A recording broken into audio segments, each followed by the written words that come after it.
मला वाटतं निर्णय जरी चांगला असला तरी तो परिपूर्ण नाही आहे. खरं तर एका क्विंटल मागे येणारा खर्च हे 2,000च्या जवळपास जातं आणि त्याच्यामुळे त्याला आता उरलेला जो निधी आहे तो राज्य सरकारनं प्रोत्साहन निधी म्हणून किंवा चढ उतार निधी म्हणून कांदा उत्पादक शेतकऱ्याला दिला पाहिजे. महाविकास आघाडीनं आज मोठ्या प्रमाणात आंदोलनं केले. 2,500 रुपये तरी निदान भाव मिळाला पाहिजे. रोहित पवार सगळे रस्त्यावर होते. बिलकुल त्यांचं स्वागत आहे का त्यांनी जे आंदोलन केलं. फक्त ते आंदोलन केल्यानंतर आज आपण जर पाहिलं तर काँग्रेसच्या सरकारमध्ये सुद्धा हेच हाल झाले. म्हणजे असं होऊ नये, सत्तेच्या बाहेर आहे म्हणजे मग शेतकरी आठवायचा आणि सत्ता आल्यानंतर मग शेतकऱ्याला दूर करायचं असं होता कामा नये. त्यांनी आंदोलन केलं त्याचं आम्ही स्वागतच करतो, पण तुम्ही या शब्दाला कायम राहिले पाहिजे. जसं गिरीश महाजन जे जेव्हा सत्तेत नव्हते तेव्हा त्यांनी कापसाले 7,000 का 8,000 रुपये भाव मागितला होता. त्याला 10 वर्ष झाले. सत्तेत आल्यानंतर मग ते शांत बसले असं होता कामा नये. ते काँग्रेसनं तसं टिकून ठेवला पाहिजे शब्द, एवढ्या अपेक्षा आहे. कर्जमाफीला आचारसंहितेतून केंद्र निवडणूक आयोगानं सूट दिलेली. हा त्याचा काही प्रश्नच नाही ना, सूट द्यायचं कामच नाही आहे. काय झालंय, घोषणा अधिवेशन काळात झाली, त्याची तरतूद पण झाली.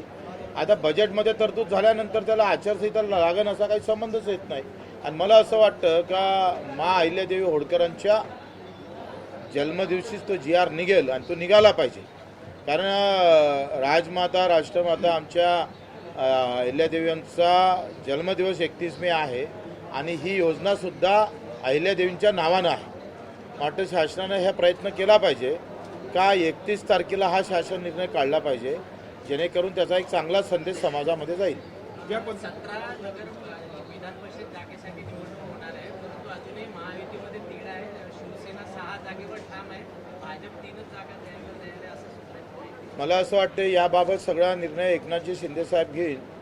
ते जे निर्णय घेईन त्याच्यावर आम्ही कटिबद्ध राहू. आपली अमरावतीमध्ये पण निवडणूक होणार आहे. आपली प्रहारची आता मी फक्त प्रहारमध्ये नाही, माझा राजकीय पक्ष शिवसेना आहे आणि राजकीय निर्णय घेण्याची ताकद इतका मी मोठा नाही. तो निर्णय एकनाथजी शिंदे घेणार.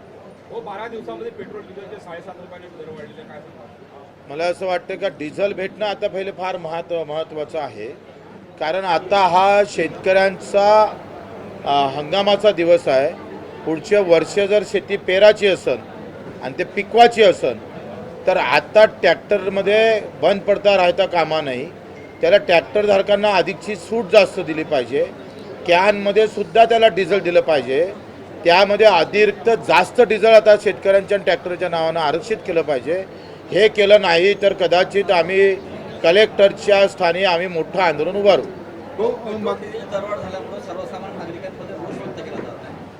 बरोबर आहे, तर तो निश्चितच न परवडणारी आहे. आणि एकंदरीत हा जो प्रकार आहे हा युद्धामुळे झालेला आहे.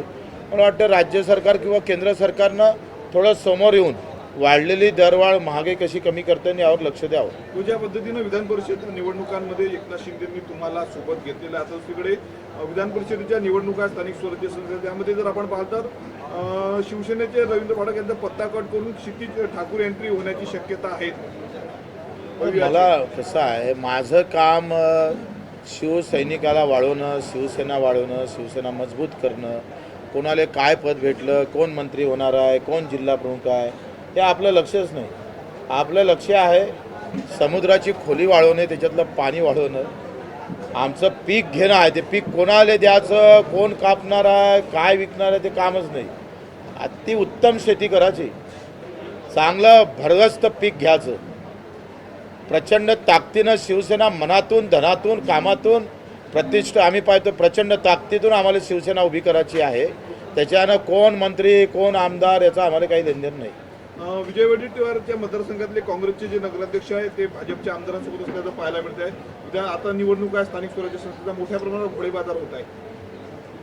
मला असं वाटते का घोडे बाजार म्हणणं फार कमी पडन, हत्तीचा बाजार होऊ शकते, घोडेच बाजार का.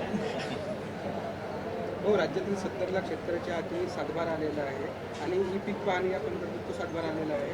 मात्र ज्या ठिकाणी नेटवर्क नाही आहे त्या ठिकाणी काय करू शकतो? तिथं सूचनाच आहे. मी मागा धारणीमध्ये आपण जे आंदोलन केलं होतं का बाबा MRGSमध्ये नेटवर्क नसल्यामुळं त्याचं काय म्हणते बायोमेट्रिक वगैरे काय होत नाही, तर तसं पत्रही काढलं आपण का जिथं तुम्हाला अशा प्रकारची नेटवर्कची प्रॉब्लेम ते ऑफलाईन करा. त्याच्यानंतर स्टँडिंगच पत्र आहे ते आपण वापरलं पाहिजे. तो दिल्लीच्या दौऱ्यात शिंदेंनी आता अमित शहाची गुप्त भेट घेतल्याची माहिती आहे. मोठी गुप्तता आहे संपूर्ण भेटीमध्ये पाळलेले काय राजकीय घडामोडी होत आहेत? तुम्ही सांगा, मोठ्या नेत्यांच्या बैठकी गुप्तच असते, आपल्या असते फक्त ओपन.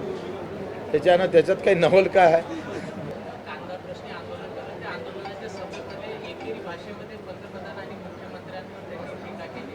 जी प्रसिद्धी त्याची कसं आहे, मला असं वाटतं का सपकाळ साहेबाचं एका दृष्टीनं ते आंदोलनासाठी खाली उतरली काँग्रेस, याचा आम्ही त्यांचा आभारच मानेल. परंतु माझं असं म्हणणं आहे का त्यांनी हा शब्दासाठी ते कायम राहिले पाहिजे. जिथं काँग्रेसचं सरकार आहे तिथं काय भाव देतं कांद्याला ते पण तपासलं पाहिजे. त्याच्यानं कसं आहे, विरोधात आहे म्हणून शेतकरी आणि सत्तेत आहे म्हणून शेतकरी नाही, असं होता कामा नाही. आम्ही जसं आता सत्तेत आहे तरी शेतकरी दिव्यांग हे सोडून आम्ही बोलूच शकत नाही हो. आम्ही पहले सांगितलं, हमारे दिमाग में पहले किसान रहेगा, दिव्यांग रहेगा, उसके बाद में सब कुछ रहेगा. हो, नीटची पेपर फुटी झाली आणि यावरून आता जेन झी जे जनरेशन आहे त्यांनी कॉकरोच पार्टी काढली. कॉकरोच पार्टीच्या माध्यमातून त्यांनी धर्मेंद्र प्रधान राजीनामा मागितलेला आहे आणि त्याला मोठ्या प्रमाणात तरुणांचं समर्थन मिळतं. तुम्ही काय सांगा? चांगली गोष्ट आहे. तरुण निवड व्हॉट्सअप पुरता मर्यादित न राहता तो रस्त्यावर आला पाहिजे, विधायक काम केलं पाहिजे, सरकारवर अंकुश ठेवला पाहिजे. तो वाईट काय, त्यात नवलही नाही वाईटही नाही. तुम्ही समर्थन करता काँग्रेस पार्टी?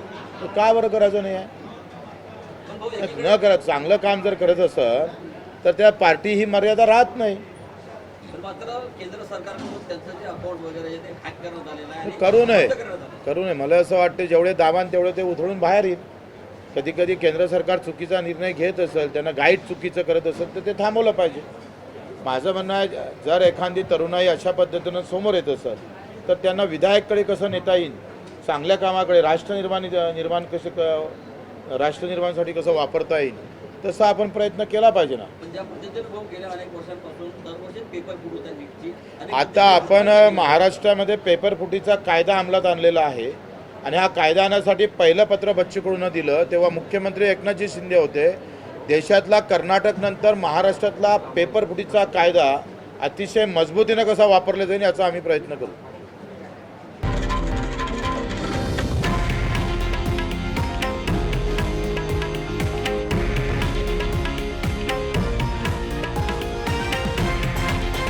हे आहे देशातील नंबर 1 न्यूज नेटवर्क आणि आपण पाहत आहात TV9 मराठी, एकमेव.